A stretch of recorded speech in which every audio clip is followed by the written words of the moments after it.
What is going on, friends, and welcome back to the Minecraft Hub channel. It has been a long time since we've looked at any mods for Minecraft, but today we are going to be checking out some of the best mods for 1.18. All the mods that I'm showing off today are for Fabric 1.18.1. Some are also available for Forge, and I'll be doing a Forge specific video very soon. And as always, if you enjoyed this video, be sure to drop a like on it, and if you're new to our channel, hit that subscribe button as well. We don't only do modded content, but basically everything Minecraft, so go ahead and check us out. The first mod we are checking out today is Terralith, and this mod is available for both Forge and Fabric, and it is probably one of my favorite world generation mods out there. This is just such a cool mod. Of course, 1.18 changed the world generation of Minecraft already, but this mod goes above and beyond, adding a whole slew of new biomes, and they are all just so cool looking. This mod adds over 85 new biomes to Minecraft and also changes up the existing ones. It's really crazy what this mod does and how different your world is going to look with it. You're going to find volcano biomes and also even some floating sky island biomes, which I think would be really fun to build on top of. This mod also changes up the cave generation, so you're really going to have a whole new Minecraft to explore once you install this mod. This mod can even be installed as a data pack, and if you're the one generating the world, nobody else on your server or realm needs to have it. Next up, this mod makes trading with villagers just a little bit easier. So all these buildings of course have different villager professions or just houses, and to trade with all these villagers it can be a little annoying to go around to each different villager and figure out which trade they actually offer. This mod is Trading Posts and introduces trading posts to the game so that you can go up and actually trade with all the different villager types in one single spot. This is going to make trading with villagers much easier, so you don't actually have to go around and find each individual villager. They'll actually just be right in this trading post as long as they're within range of it. You can even search up items that you're looking for, so if you want chicken, you can just type in chicken and the chicken trades will come up from whatever villagers are in range. This mod would be especially helpful if you have a villager breeding center where you're actually putting all of these trades together, and then you can just put this down in the middle of the room and collect all the trades right there. Next up is Wilder World. This mod adds just a few little things to the flower forest biomes of your world, mostly in different forms of new plants. There are some modified birch trees, a new tree completely, and even some butterflies that you'll see flying around in the flower forest. Of course, these are all great, but what I really love about this mod is that it adds new potions to the game, and these potions are actually pretty fun to use. One of the new potions is a rage potion, which increases your attack power and also your speed, so you're going to move really quickly and hit pretty hard, which is of course super fun to play around with. The next potion is the Shelf Sense 2 potion, and what this potion does is it allows you to climb basically any block just like a ladder. So as I run at all these blocks, all I have to do is press W to actually go forward against them, and I'm automatically going to climb these blocks. This is actually super useful if you're trying to climb trees or mountains. You can just stick to the side of any of these blocks and automatically begin climbing up. And you'll also notice that I'm moving very quickly right now, and that is due to the Rage Potion. The third and final new potion is the Glowing Potion, and this is basically a spectral arrow hits you, and that's what it does to you. It makes you have that glow effect around you, which I think is pretty interesting. This could definitely be useful as a splash potion to hit something else with. I don't see much use for it on yourself. But overall, this mod adds just a few new things to your flower forest and also some new potions, which are always great additions to the game.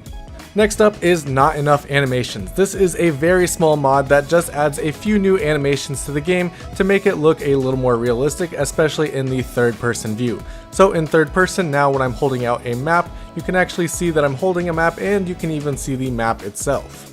It also adds some new horse animations so that you actually hold the reins on the horse, and it also adds a new animation for the boat so that you're actually rowing the boat. This one is probably my favorite besides the map animation, just because it adds a little more immersion to this portion of the game. Next up is Easy Magic. What this mod does is it changes up the enchantment table just a little bit by making it hold an inventory and also being able to be accessed by hoppers. This is a pretty interesting mod. You can now re-roll your enchantments just like in the old Minecraft, and you can even leave your pickaxe and lapis inside of the enchantment table so that you don't have to take it out. When you leave these things inside the enchantment table, they'll actually just float around the top, which I think is a really nice animation and adds to the magic of the enchantment table. You can also see that I can reroll enchantments now, but you can also toggle that off if you think that is too easy. You can also access the enchantment table by hopper, so I have a hopper full of lapis that is just feeding the enchantment table. This could be somewhat useful if you just want an endless supply of lapis, or you're doing some automatic enchanting, because you can now also input items through a hopper up top and export them out the bottom so that you're doing some constant enchanting, but I have no clue why you need to do that much enchanting in Minecraft. Next up is another small animation mod, and this is Effective. What this does is it basically just changes up the characteristics of water so that when things land in the water, it actually makes a splash. I think this is a really cool effect, especially on waterfalls, because it also adds a new sound to the game, which I think sounds really nice and adds to more immersion of the game. This is just a really small effect, but does look super nice, and I think would work well with any waterfalls that you have in your world. Or if you want to make some sort of water thing inside your base, it would also add some new sounds, which can be very relaxing. Next up is Friends and Foes, and what this mod does is it hopes to add all the mobs that lost the vote during the mob votes into the game. So right here we have the Moo Bloom, which just adds yellow cows with flowers on top. So far, the Glare and the Copper Golem have also been added, and there are hopes to add some more mobs in the future. The Copper Golems actually walk around and press copper buttons, which have also been added in this mod, and they have a pretty cool animation where they wave their arms and their head also spins around their entire body. I think that really adds to the cuteness of this little mob, and I really still wish this mob had won the mob vote. Seeing the Glare in-game is also pretty cool, and now I really do like this mob as well, although I don't think it was as cool as the Copper Golem and LA. Next up is Hookshot, and this mod is really fun to play around with. It basically just adds a grapple hook to the game that you can use to actually grab onto things from far away and pull yourself to them. This isn't going to pull any mobs or items to you, but it will pull you to anything you point at. It does have a limited range. The default is 24 blocks, but all that can be upgraded through different ways of upgrading the Hookshot. You can add a Prismarine shard to use it underwater, you can add a piston to make it quicker, you can add a chain to make it longer, and there are a lot more things you can do with it. Definitely be careful while using this though, because you still can take fall damage if you pull yourself to something that is too high up. Next up we have more axolotls, and this adds a ton more variations of axolotls to the game, which I think is a super fun mod, especially to see all the new colors and variations of axolotl. These things are really cool to look at. I think they are great to throw in an aquarium in your base, things like that, especially once you have all these new colors.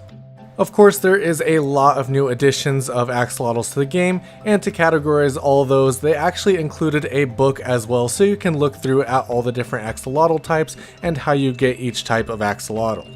It adds a little description of each one and how you can obtain it in-game.